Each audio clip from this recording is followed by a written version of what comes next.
Welcome back in. It's time for this month's edition of Food with Fred, and today is a special one. We remember the late Larry Proffitt, and if you don't know the name, you certainly know the food. He was the second-generation owner of Ridgewood Barbecue over in Bluff City. Restaurant opened by his parents back in 1948, and Fred Sauceman is here to touch a little bit on his legacy. I know he's a special guy to you personally as well, right? Yeah, he really was. America lost a barbecue legend when he died on June the 20th.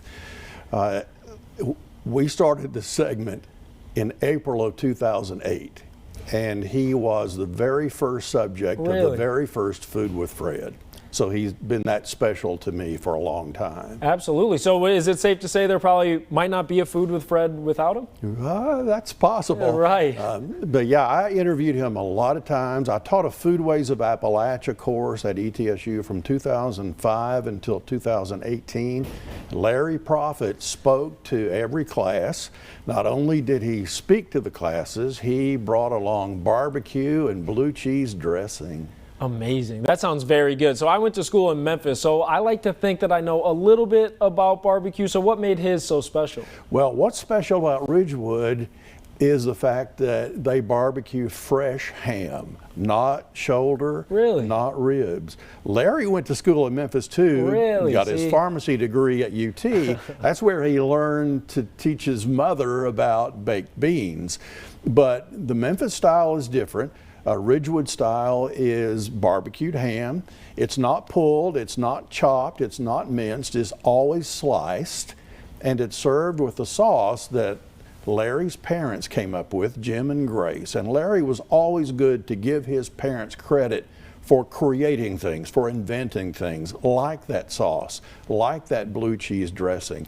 And another thing about the Ridgewood that I have always admired, they have never converted to gas or electricity.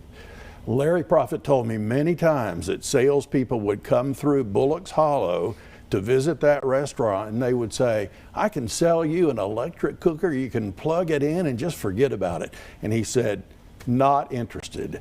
They barbecue the old way with hickory wood, smoke, and fire, and that continues to this day. That's what I was going to ask. So do these recipes kind of live on? The recipe for the sauce lives on in Larry's daughter Lisa's head.